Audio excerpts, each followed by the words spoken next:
مساء الفل. مساء الفل. انا كنت عامله اوفر كده، سبيشال اوفر لاول كومنت شتيمه هيجيلي. انا قلت ما يعني مش هرد عليه، ماشي؟ يعني السبيشال اوفر ده ان انا مش هرد على اول كومنت شتيمه هيجيلي، على اساس ان هو بيوصل لي رساله ان في حد بره محيط اصحابي بيتفرج عليا. اوكي، لا اصلا مش كل اصحابي بيشوفوني، فده معناه ان انا بدات الفيديوهات بتاعتي تتشاف، فخلاص انا مش هرد عليه. حلاوه ان هو اثبت لي ده. بس في يوم واحد الموضوع كان كبير، يعني واحد كومنتات كتير شتيمه على الحلقات الاخيره، وانا مسحتها على فكره عشان ما تروحوش تدوروا ورايا، بس مش هتلاقوا معظمهم، يعني انا شلته. انا عامله الفيديو ده احتراما للناس المحترمه اللي هي السؤال في دماغها، بس مش هتكتبه عشان هي ناس متربيه. يعني هي ليه بتتكلم في الدين وهي كاشفه شعرها؟ اولا يا جماعه، انا مش بتكلم في الدين، انا دي معلومات عن شخصيات، سير ذاتيه عن شخصيات مؤثره جدا في الاسلام، وانا عرفت المعلومات دي مؤخرا، قلت اشارككم بيها. الموضوع بدأ معايا ازاي؟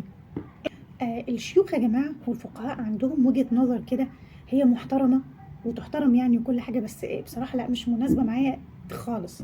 وهي ان واحد على الله حكايته كده، زي حالاتي وزي حالات ناس كتير، مش فقيه في دينه، فيروح يسألهم عن حاجة هو مش عارف يتصرف فيها. الشيخ ساعتها مش هيروح يعرض عليه كل الآراء الفقهية ويسيبه هو يختار هو كده عمل ايه، ما هو كده حيره زيادة. لا، هو بيشوف ايه هي الفتوى المناسبة ليه اكتر واللي تناسب المجتمع اكتر، وهو شايف ان هي تناسبه، فيقوم قايل له عليها، وما يقولوش ابدا ان فيه، وما يجيبلوش سيرة اي آراء فقهية تانية. وده يعني صح بالنسبة لناس كتير، بس انا بالنسبة لنا، انت تقرر لي بتاع ايه؟ هو انت عرفت ظروفي منين؟ يعني انت عرفت اللي يناسبني ازاي؟ هو مش في اختلافهم رحمه؟ ولا انا جايبه الكلام ده يعني؟ اوكي، ومش بتكلم عن الموضوع اللي في دماغكم، انا بتكلم في عموما، يعني اي فتوى كده هتروح هتلاقيه هو بيحدد لك، وده شيء مفهوم يعني، عشان ما يحركش زي بس زياده. بس الكلام ده مش مناسب لواحده زي مثلا انا احب كده تفرد لي كل الاراء الفقهيه وانا اختار المناسب ليا او اللي ارتاح له اكتر. فطيب اعمل ايه؟ ما هو انا مش مؤهله ان انا افسر لنفسي ولا حاجه. كنت مره صاحيه الفجر ولقيت يسري جابر قاعد طالع لايف، وحواليه كده التلاميذ بتوعه بعد صلاه الفجر يعني بتوقيت مصر، وبقالهم ساعه الا ربع، كان بقالهم بتاع 42 دقيقه بيتكلموا، وعنوان اللايف إن. قلت ايه الفراغ ده؟ ازاي يعني ساعه الا ربع بيتكلموا في إن؟ هي دي فيها حاجه؟ ده هو حوار يعني كيمياء. انا دخلت فضول اعرف هما بيقولوا ايه في ال 42 دقيقه دول، لقيت حاجات كتيره جدا انا معرفهاش عن الحاجه البسيطه قوي دي. مش عارف ايه لما تكون في المكان الفلاني بتدي معنى كذا، واذا لما تكون في المكان الفلاني تدي معنى كذا، لما تكون في السياق الفلاني بتدي معنى كذا. فانا ادركت ساعتها قد ايه انا مش فاهمه حاجه، ولقيت بقى حاجات كتير، بقى حلقات كتير بيتكلموا عن حروف مثلا بالساعه، يقعدوا يتكلموا عن حاجه بسيطه قوي ساعه، انا مش فاهمه حاجه. ده انا طلعت، يعني انا اتاكدت من الحلقات اللي هو كان بيعملها دي ان انا طلعت يعني قدامي كتير جدا على ما اقرا القران وافسر لنفسي، انا ما احتاجش شيوخ. طب انا اعمل ايه؟ فمره كان حد بيقول له نفس الكلام، يعني كلام شبه اللي انا بقوله ده، يعني قال له حبيبي عايز تفسر لنفسك، احفظ القران كله كامل، اقرا كل التفاسير، ادرس لغه عربيه عشان تعرف انت تقرا ايه اصلا. في ناس كتير فاهمه ان هي بتفهم عربي وانا كنت منهم، ولا الهوا ده، احنا محتاجين كتير قوي يعني علشان نقدر نوصل لمستوى ان احنا ما نحتاجش شيوخ.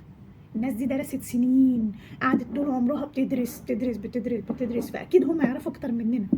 انت مش واثق بقى في ان هو ده الراي فعلا وما ارتحتلوش وعايز تفسر لنفسك، يبقى انت قدامك حاجات كتير زي ما يسري جبر ما قال كده. وبالنسبه لحفظ القران، في ناس كانت بتقول ان حفظ القران مش مهم، طبق تعاليم، وما ياما ناس حافظه القران وما بتعملش بيه، يعني عملنا ايه بحفظ القران؟ لا، مهم جدا كمان. انت علشان تحفظ القران انت محتاج تكرر الايه 15 مره على الاقل علشان يعني تحفظها حفظ متين.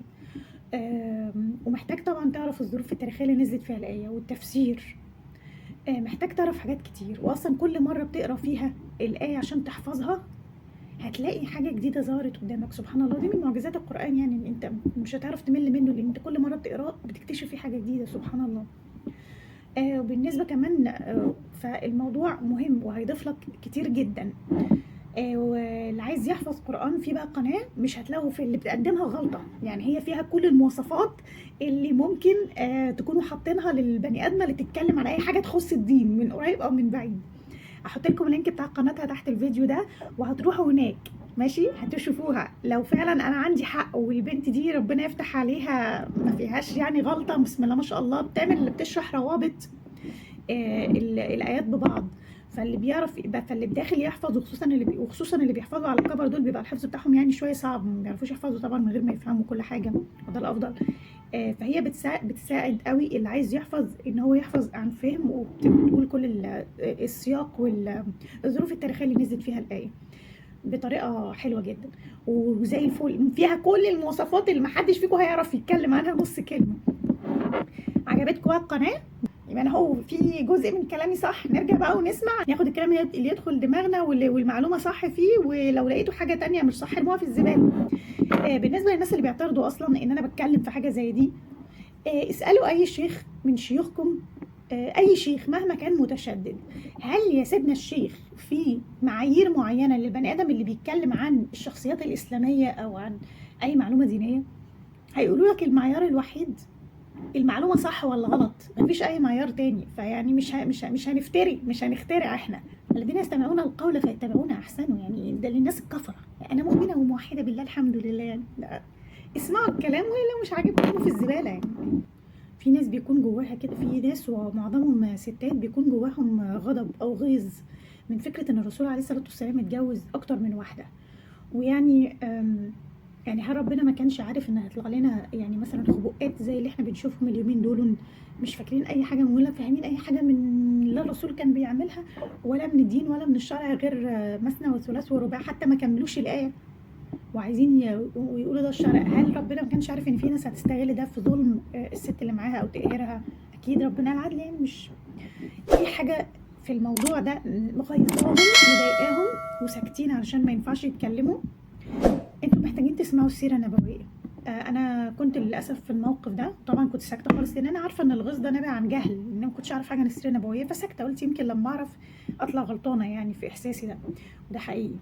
ومش بس كده، انا حسيت ان انا يعني كاني لسه داخله الاسلام جديد والله، يعني في كميه حاجات ما نعرفهاش. السيره النبويه مهمه جدا وملهمه جدا، بالتالي حتى لغير المسلمين، يعني الناس اللي هي متضايقه ان ده حصل هتفهم ايه ظروف الملابسات اللي حصلت في كل جوازه، واصلا دول مين وكانوا بيتصرفوا ازاي، وكان هنهدى.